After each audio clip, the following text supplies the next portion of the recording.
Olá, vamos passear por entre essas páginas aqui, em que o tema da nossa nova história de hoje, de nossa leitura, é uma solene homenagem, o capítulo 14. Ainda estamos continuando aqui com Augusto Cury, nesse livro, tá bom? Vamos lá.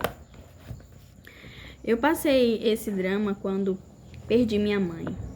Os pêsames não me aliviaram, nem muito menos os conselhos pré-fabricados. Todas as palavras de conforto apenas faziam ranhura nas barras de aço que me encarceravam.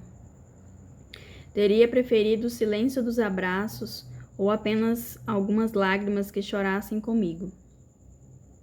O mestre foi pedindo espaço para a multidão. Nós seguíamos seus passos. À medida que nos aproximávamos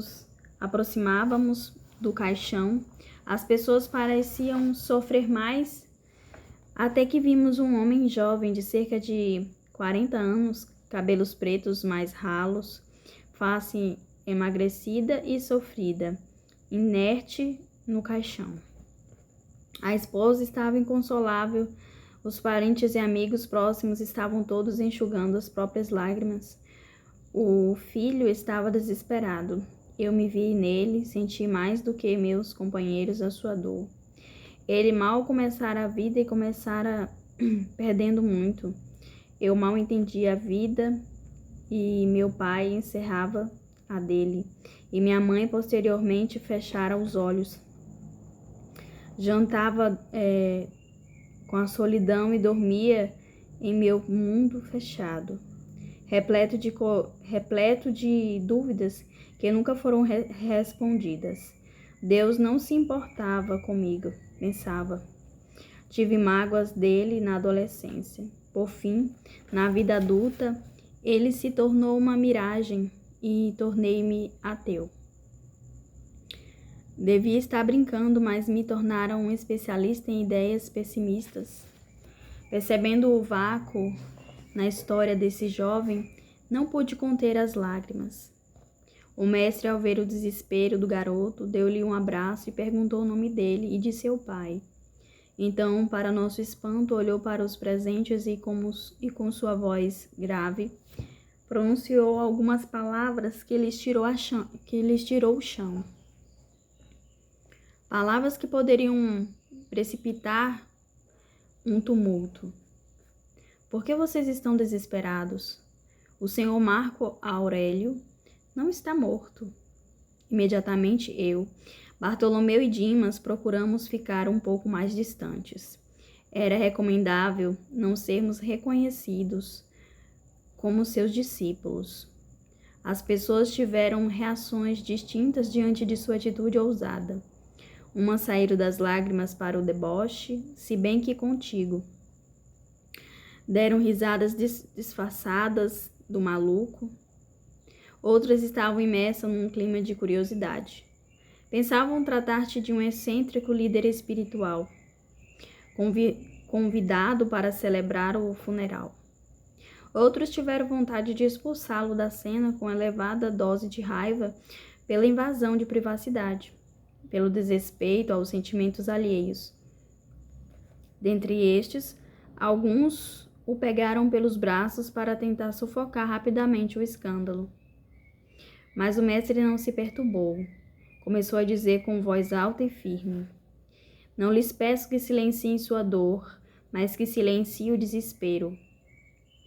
Não espero que estanquem suas lágrimas, mas estanquem os altos níveis de angústia. A saudade nunca é resolvida, mas o desespero deve ser aquietado, pois não honra quem partiu. As pessoas soltaram seus braços e começaram a perceber que o homem de vestes estranhas e barba proeminente podia ser excêntrico, mas era inteligente. O filho do morto, Antônio, e a esposa, Sofia, fixaram-se nele. Em seguida, com um ar de serenidade difícil de definir, adicionou: Marco Aurélio viveu momentos incríveis. Chorou, amou, se encantou, perdeu, conquistou. Vocês estão aqui tristes com com sua ausência, mergulhados num sentimento de vácuo existencial, porque o estão deixando morrer no único lugar em que ele tem de continuar vivo dentro de vocês. Vendo as pessoas mais interiorizadas, usou novamente seu penetrante método socrático. Que cicatrizes Marco Aurélio deixou em suas emoções? Onde ele influenciou seus caminhos? Que reações marcaram sua maneira de ver a vida? Que palavras e gestos perfumaram seu intelecto? Onde este homem silencioso ainda grita nos recônditos de suas histórias?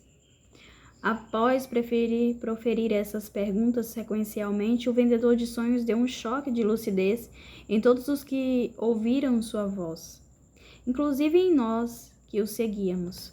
Mais uma vez ficamos envergonhados pela nossa falta de sabedoria e de sensibilidade. Ele refez a pergunta inicial que abalara os ouvintes. Este homem está vivo ou morto dentro de vocês? As pessoas disseram que estava vivo. Imediatamente ele fez um comentário que tirou as pessoas do desespero e abrandou os ânimos. Pouco antes de Jesus ser morto, uma mulher de nome Maria, amando-o, derramou sobre ele o mais caro dos perfumes. Era tudo o que ela tinha. Ao ungí-lo com seu perfume, ela queria elogiá-lo por tudo que ele fez e viveu. E ele ficou tão emocionado que a elogiou por seu gesto magnânimo, enquanto os discípulos a repreendiam porque desperdiçaram um perfume valiosíssimo que poderiam ter outras finalidades. Censurando os discípulos, ele lhes disse que os estava preparando para a sua morte e que, onde a sua mensagem fosse propagada, o gesto dela seria contado como um memorial eterno. As pessoas estavam concentradas nas suas palavras, os que não ouviam direito tentavam se espremer junto aos que estavam mais próximos. A seguir, ele rematou. O mestre dos mestres quis demonstrar que o velório pode ser um ambiente de lágrimas, mas deve ser, acima de tudo, um ambiente saturado de elogios e recordações solenes. O luto deve ser um ambiente perfumado, uma homenagem para quem partiu. Um ambiente para contar seus gestos, declarar suas reações, comentar suas palavras. A maioria dos seres humanos tem algo para ser declarado. Por favor, contem-me os feitos deste homem. Declarem o significado dele na vida de vocês.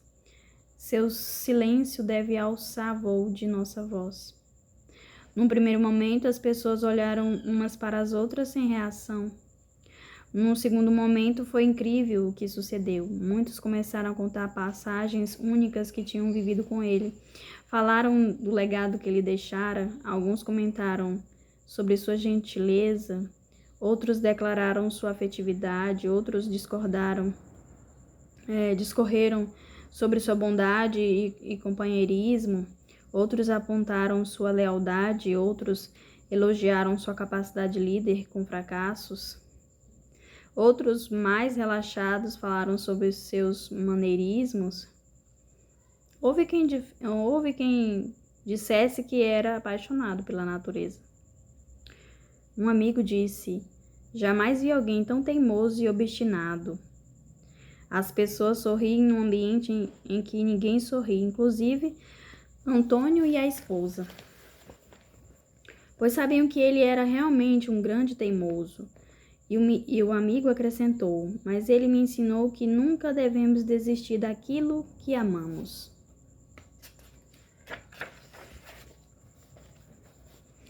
Foram incríveis 20 minutos de homenagens. As pessoas não sabiam descrever a fascinante experiência emocional que havia tido.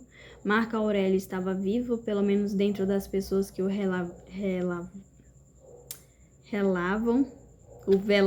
velavam. Nesse momento, o mestre olhou para nós, seus discípulos, e brincou. Ou nos disse uma verdade, não sei, comentou. Quando eu morrer, não se desesperem. Homenageei-me.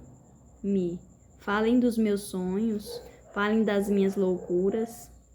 Algumas pessoas deram risada do estranho e divertido homem que as arrebatara do vale do desespero e as entronizavam no topo da serenidade.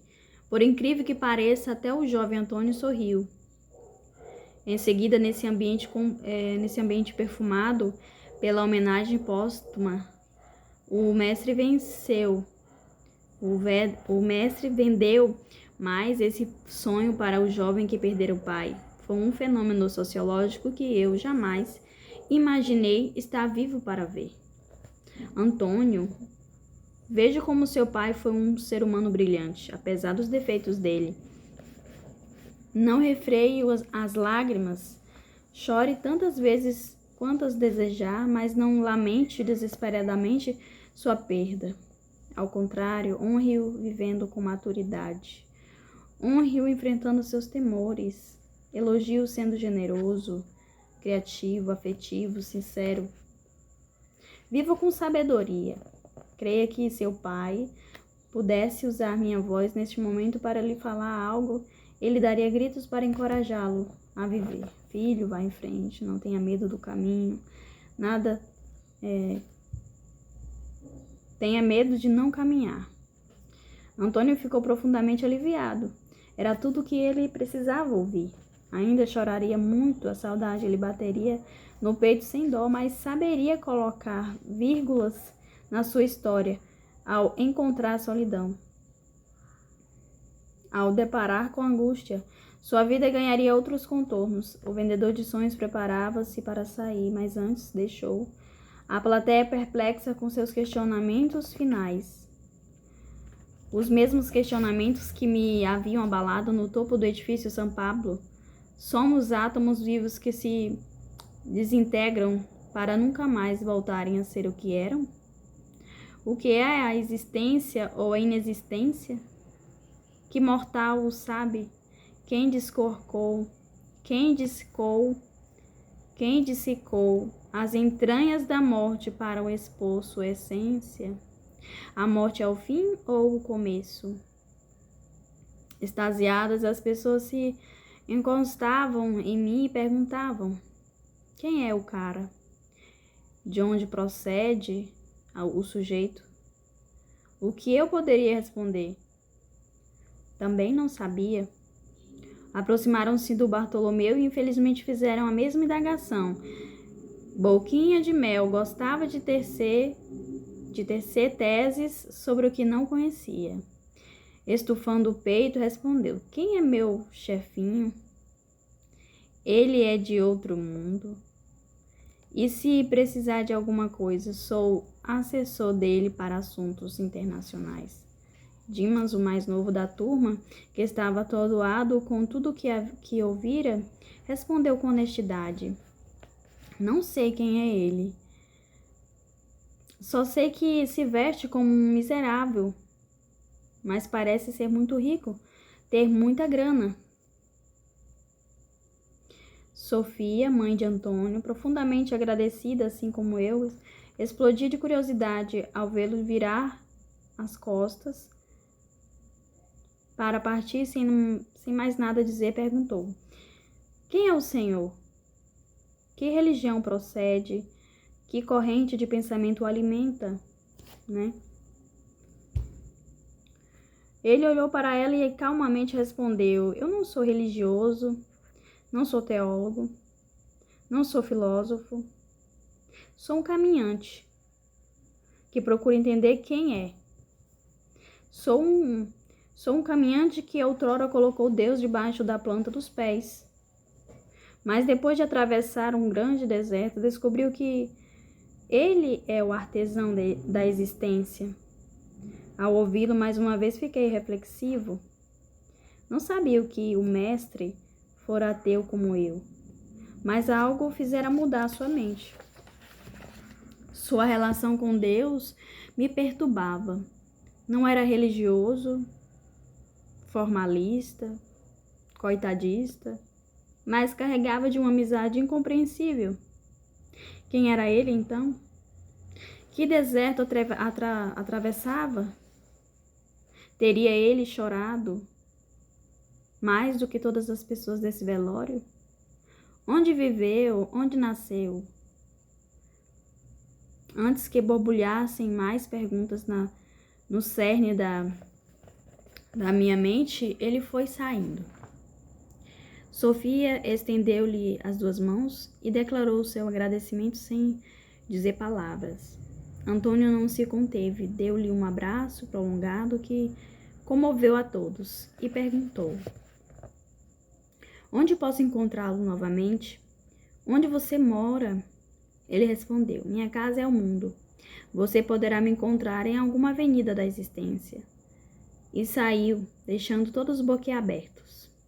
Eu e meus 2 amigos estávamos sem fala com suas reações. Ele nos cativou muitíssimo e aquietou, pelo menos momentaneamente, nossas inseguranças. Começávamos a acreditar que valia a pena segui-lo, sem saber das tempestades que ainda nos sobrevieriam. Passamos lentamente pela multidão. As pessoas queriam conhecê-lo, falar com ele, abrir alguns capítulos da vida deles, mas ele passava por elas como um passante comum. Não amava o assédio. Nós começávamos a nos sentir importantes. Dimas e Bartolomeu, que sempre haviam vivido à margem da sociedade, começaram a inflar o próprio ego, atingidos por um vírus que eu conhecia muito bem.